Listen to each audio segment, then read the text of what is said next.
The Iliad, Book 22. Everywhere you looked in Troy, exhausted soldiers, glazed with sweat like winded deer, leaned on the walls, cooling down and slaking their thirst.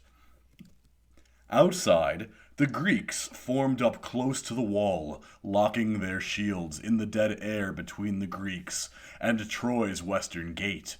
Destiny had pinned Hector, waiting for death. Then Apollo called back to Achilles. "Son of Peleus, you're fast on your feet, but y'all never catch me, man-chasing god. Or are you too raging mad to notice I'm a god? Don't you care about fighting the Trojans anymore? You've chased them back into their town, but now you've veered off here. You'll never kill me. You don't hold my doom." And the shining sprinter Achilles. "That was a dirty trick, Apollo, turning me away from the wall like that. I could have ground half of Troy face down in the dirt. Now you've saved me of my glory, robbed me of it, and saved them easily, because you have no retribution to fear. I swear I'd make you pay if I could." His mind opened to the clear space before him, and he was off toward the town, moving like a thoroughbred, stretching it out over the plain for the final sprint home. Achilles lifting his knees as he lengthened his stride. Priam saw him first, with his old man's eyes, a single point of light on Troy's dusty plain. Sirius rises late in the dark, liquid sky on summer nights, star of stars. Orion's dog, they call it, brightest of all, but an evil portent, bringing heat and fevers to suffering humanity. Achilles' bronze gleamed like this as he ran. And the old man groaned, and beat his head with his hand, and stretched out his arms to his beloved son Hector, who had taken his stand before the western gate, determined to meet Achilles in combat. Priam's voice cracked as he pleaded. "Hector, my boy, you can't face Achilles alone like that, without any support. You'll go down in a minute. He's too much for you, son. He won't stop at anything. Oh, if only the gods loved him as I do. Vultures and dogs would be gnawing his corpse. Then some grief might pass from my heart. So many fine sons he's taken from me, killed or sold them as slaves in the islands. 2 of them now, Lycaon and Polydorus, I can't see with the Trojans safe in town. Laothoe's boys. If the Greeks have them, we'll ransom them with the gold and silver old Altes gave us. But if they're dead and gone down to Hades, there will be grief for myself and the mother who bore them.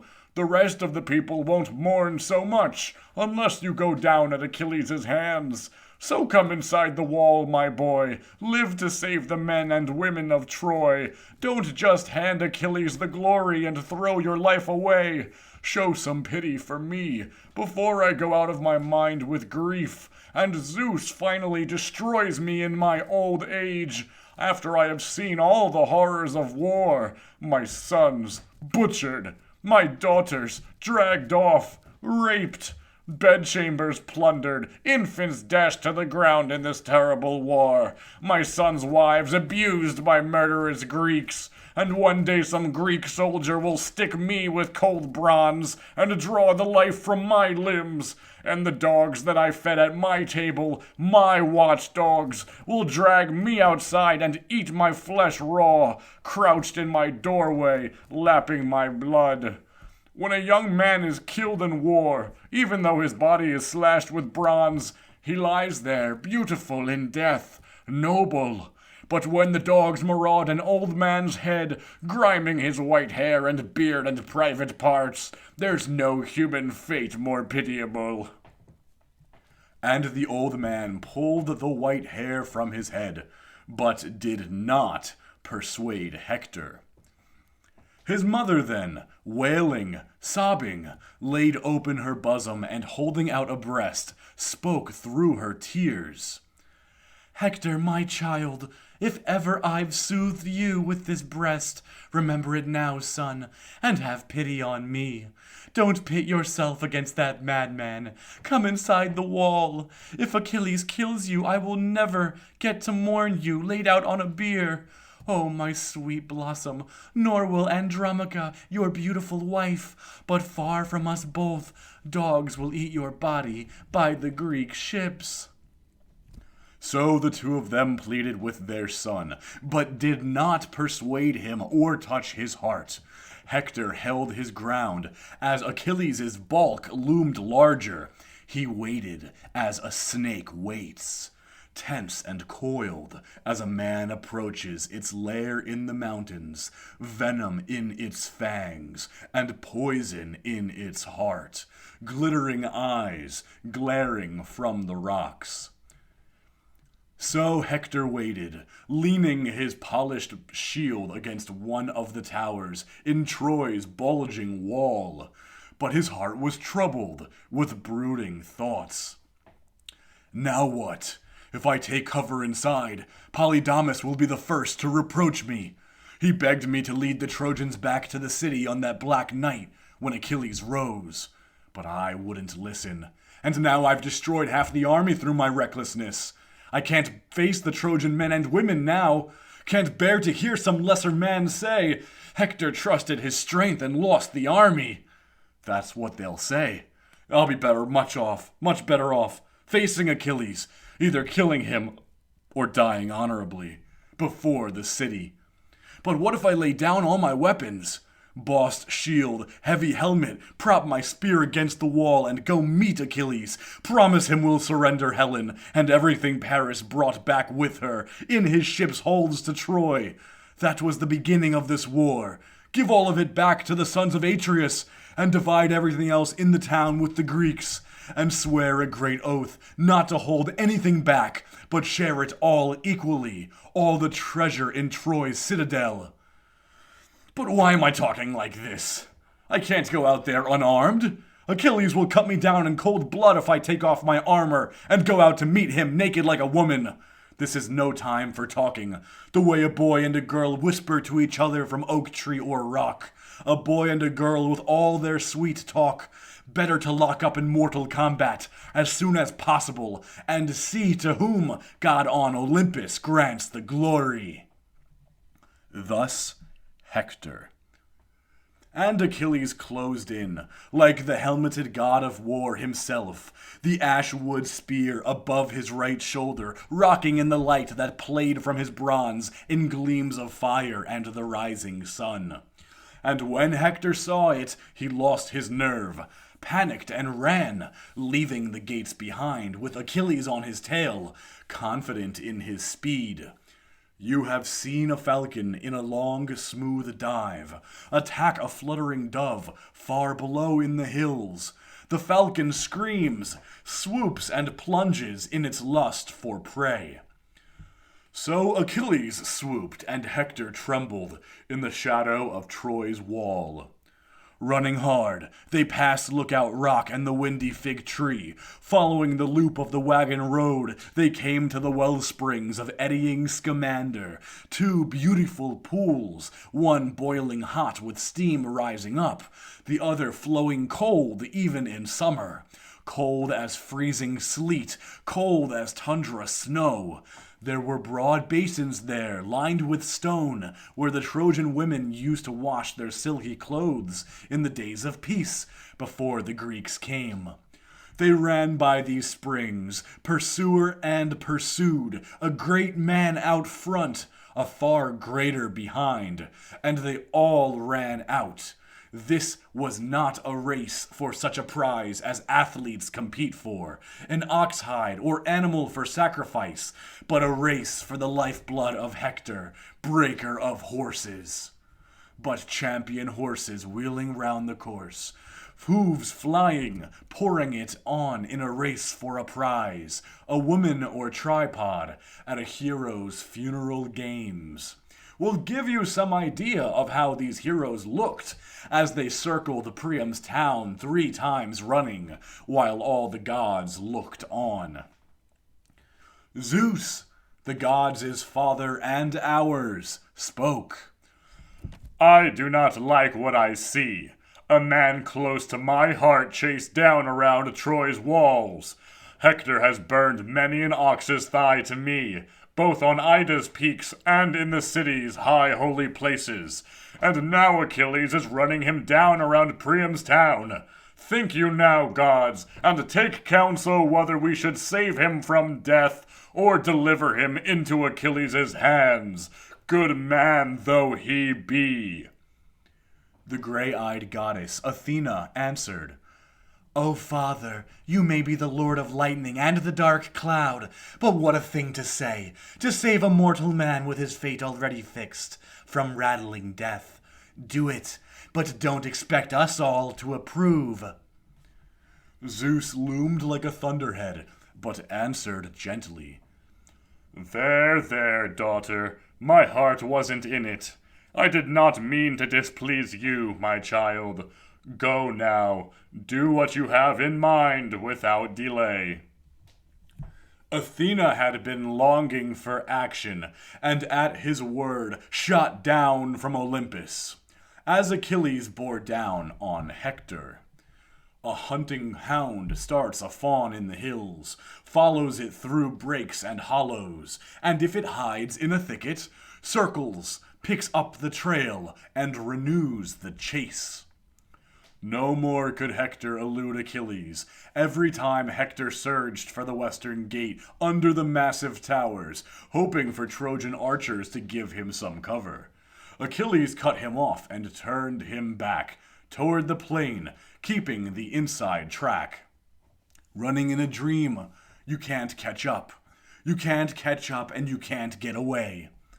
No more could Achilles catch Hector, or Hector escape. And how could Hector have ever escaped death's black birds, if Apollo had not stood by his side, this one last time, and put life in his knees? Achilles shook his head at his soldiers. He would not allow anyone to shoot at Hector and win glory with a hit, leaving him only to finish him off. But when they reached the springs the fourth time, Father Zeus stretched out his golden scales and placed on them two agonizing deaths, one for Achilles and one for Hector. When he held the beam, Hector's doom sank down toward Hades, and Phoebus Apollo left him. By now the gray-eyed goddess Athena was at Achilles' side, and her words flew fast. There's nothing but glory on the beachhead for us now, my splendid Achilles, once we take Hector out of action, and there's no way he can escape us now, not even if my brother Apollo has a fit and rolls on the ground before the Almighty. You stay here and catch your breath, while I go to persuade the man to put up a fight. Welcome words for Achilles. He rested, leaning on his heavy ash and bronze spear, while the goddess made her way to Hector, the spitting image of Deiphobus, and her voice sounded like his as she said, Achilles is pushing you hard, brother, in this long foot race around Priam's town. Why don't we stand here and give him a fight? Hector's helmet flashed as he turned and said, Deiphobus, you've always been my favorite brother, and again you've shown me why, having the courage to come out for me, leaving the safety of the wall, while all Priam's other sons are cowering inside. And Athena, her eyes as gray as winter moons. Mother and father begged me by my knees to stay inside, and so did all my friends. That's how frightened they are, Hector.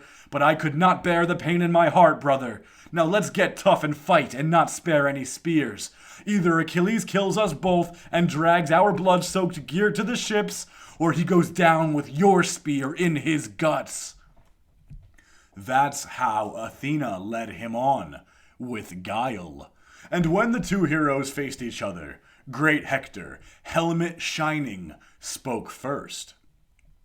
I'm not running anymore, Achilles. 3 times around the city was enough. I've got my nerve back. It's me or you now. But first we should swear a solemn oath, with all the gods as witnesses. I swear, if Zeus gives me the victory over you, I will not dishonor your corpse. Only strip the armor and give the body back to the Greeks. Promise y'all do the same." And Achilles, fixing his eyes on him. "Don't try to cut any deals with me, Hector. Do lions make peace treaties with men? Do wolves and lambs agree to get along? No, they hate each other to the core, and that's how it is between you and me. No talk of agreements until one of us falls and gluts Ares with his blood. By God, you'd better remember everything you ever knew about fighting with spears, but you're as good as dead. Pallas Athena and my spear will make you pay in a lump for the agony you've caused by killing my friends." With that he pumped his spear arm and let fly. Hector saw the long flare the javelin made, and ducked. The bronze point sheared the air over his head and rammed into the earth. But Athena pulled it out and gave it back to Achilles, without Hector noticing. And Hector, prince of Troy, taunted Achilles. "Ha! You missed! Godlike Achilles, it looks like you didn't have my number after all. You said you did, but you were just trying to scare me with big words and empty talk. Did you think I'd run and you'd plant a spear in my back? It'll take a direct hit in my chest, coming right at you. That and a god's help, too. Now see if you can dodge this piece of bronze. Swallow it whole. The war will be much easier on the Trojans with you dead and gone." And Hector let his heavy javelin fly. A good throw, too, hitting Achilles' shield dead center. But it only rebounded away. Angry that his throw was wasted, Hector fumbled about for a moment, reaching for another spear. He shouted to Deiphobus, but Deiphobus was nowhere in sight. It was then that Hector knew in his heart what had happened, and said to himself, "I hear the gods calling me to my death. I thought I had a good man here with me, Deiphobus, but he's still on the wall. Athena tricked me. Death is closing in and there's no escape. Zeus and Apollo must have chosen this long ago, even though they used to be on my side. My fate is here, but I will not perish without some great deed that future generations will remember." And he drew the sharp broadsword that hung by his side, and gathered himself for a charge. A high-flying eagle dives through ebony clouds down to the sun-scorched plain to claw a lamb or a quivering hare. Thus Hector's charge, and the light that played from his blade's owned edge. Opposite him, Achilles exploded forward, fury incarnate behind the curve of his shield, a glory of metalwork, and the plumes nodded and rippled on his helmet's crest, thick golden horsehair set by Hephaestus, and his spear point glinted like the evening star. In the gloom of night, star of perfect splendor. A gleam in the air as Achilles poised his spear with murderous aim at Hector, eyes boring into the beautiful skin, searching for the weak spot. Hector's body was encased in the glowing bronze armor he had stripped from the fallen Patroclus, but where the collarbones join at the neck, the gullet offered swift and certain death. It was there Achilles drove his spear through as Hector charged. The heavy bronze apex pierced the soft neck, but did not slit the windpipe, so that Hector could speak still. He fell back in the dust, and Achilles exulted. "So you thought you could get away with it, didn't you, Hector? Killing Patroclus and ripping off his armor, my armor? Thinking I was too far away to matter? You fool! His avenger was far greater and far closer than you could imagine, biding his time back in our beachhead camp. And now I have laid you out on the ground. Dogs and birds are going to draw at your guts, while the Greeks give Patroclus burial." And Hector, barely able to shake the words out, "I beg you, Achilles, by your own soul, and by your parents, do not allow the dogs to mutilate my body by the Greek ships. Accept the gold and bronze ransom my father and mother will give you, and send my body back home to be burned in honor by the Trojans and their wives." And Achilles, fixing him with a stare, "Don't whine to me about my parents, you dog! I wish my stomach would let me cut off your flesh in strips and eat it raw for what you've done to me. There is no one and no way to keep the dogs off your head, not even if they bring 10 or 20 ransoms, pile them up here and promise more, not even if Dardanian Priam weighs your body out in gold. Not even then will your mother ever get to mourn you, laid out on a bier. No, dogs and birds will eat every last scrap." Helmet shining, Hector spoke his last words. "So, this is Achilles. There was no way to persuade you. Your heart is a lump of iron, but the gods will not forget this. And I will have my vengeance on that day when Paris and Apollo destroy you in the long shadow of Troy's western gate." Death's veil covered him as he said these things, and his soul, bound for Hades, fluttered out resentfully, forsaking manhood's bloom. He was dead when Achilles spoke to him. "Die and be done with it. As for my fate, I'll accept it whenever Zeus sends it." And he drew the bronze spear out of the corpse, laid it aside, then stripped off the blood-stained armor. The other Greeks crowded around and could not help but admire Hector's beautiful body. But still they stood there, stabbing their spears into him, smirking. "Hector's a lot softer to the touch now than he was when he was burning our ships," one of them would say, pulling out his spear. After Achilles had stripped the body, he rose like a god and addressed the Greeks. "Friends, Argive commanders and counselors, the gods have granted us this man's defeat, who did us more harm than all the rest put together.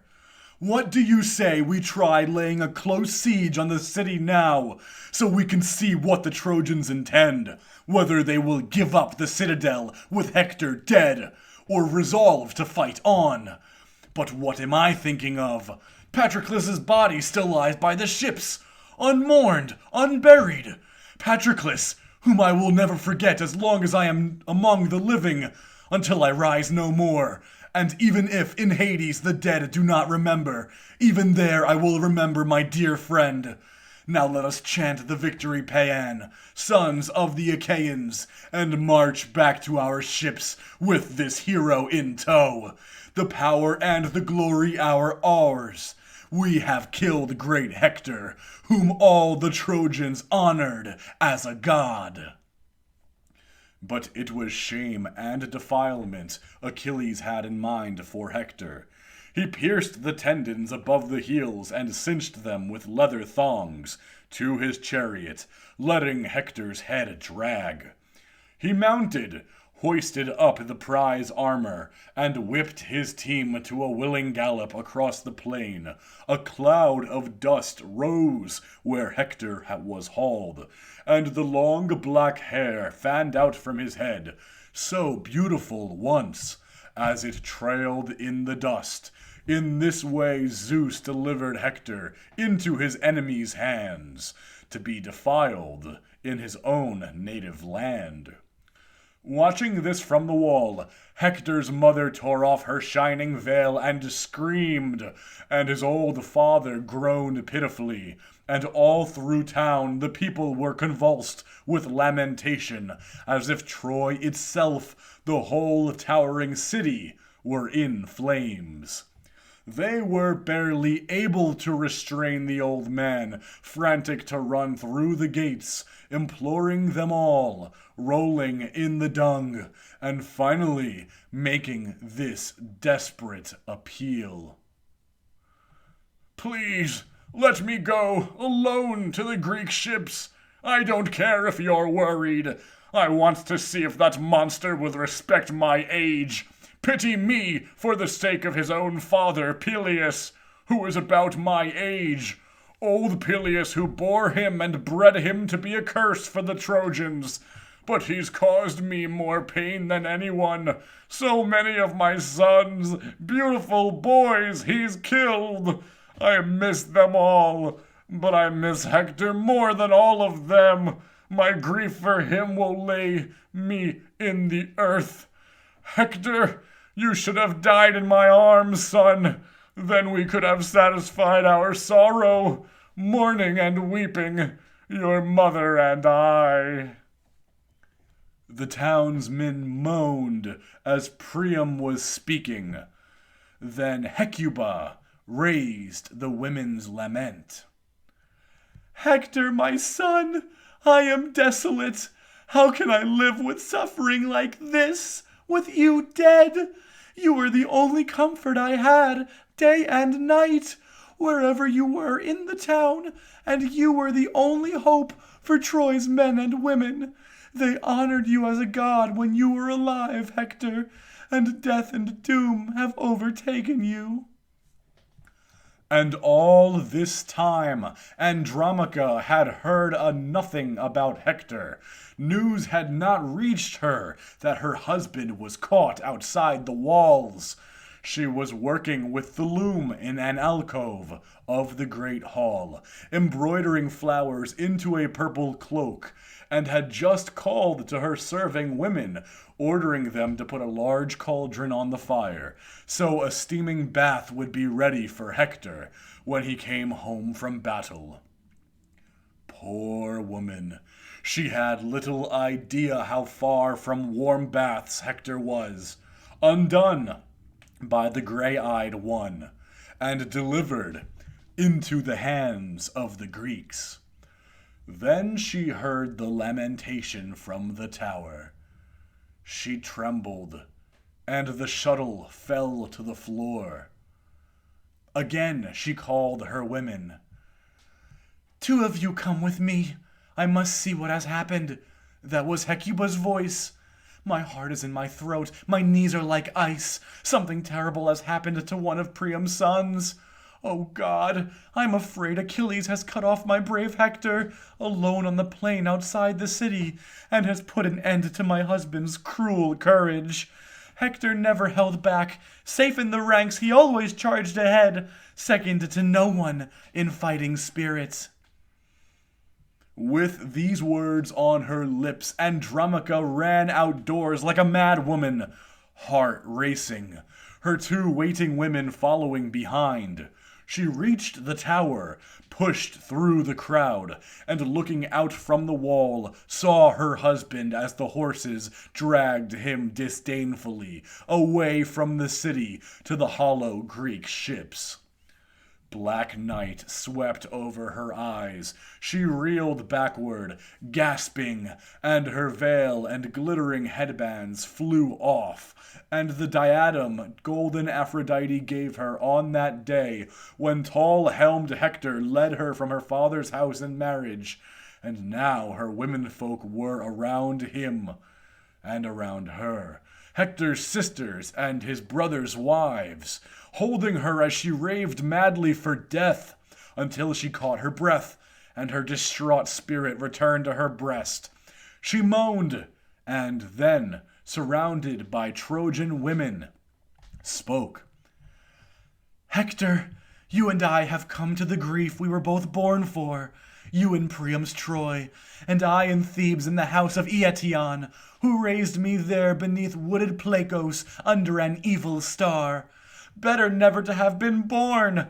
And now you are going to Hades' dark world, underground, leaving me in sorrow, a widow in the halls with an infant, the son you and I bore but cannot bless. You can't help him now, you are dead, Hector, and he can never help you. Even if he lives through this unbearable war, there's nothing left for him in life but pain and deprivation, all his property lost to others. An orphan has no friends. He hangs his head. His cheeks are wet with tears. He has to beg from his dead father's friends, tugging on one man's cloak, another's tunic, and if they pity him, he gets to sip from someone's cup, just enough to moisten his lips, but not enough to quench his thirst. Or a child with both parents still alive will push him away from a feast, taunting him, "Go away, your father doesn't eat with us," and the boy will go to his widowed mother in tears, Astyanax, who used to sit in his father's lap and eat nothing but mutton and marrow. When he got sleepy and tired of playing, he would take a nap in a soft bed nestled in his nurse's arms, his dreaming head filled with blossoming joy. But now he'll suffer. Now he's lost his father. The Trojans will call him Astyanax, because you alone were Troy's defender. You alone protected their walls and gates. Now you lie by the curved prows of the ships, far from your parents. The dogs will glut on your naked body, and shiny maggots will eat what's left. Your clothes are stored away, beautiful fine clothes made by women's hands. I'll burn them all now in a blazing fire. They're no use to you. You'll never lie on the pyre in them. Burning them will be your glory before Trojan men and women. And the woman's moans came in over her lament.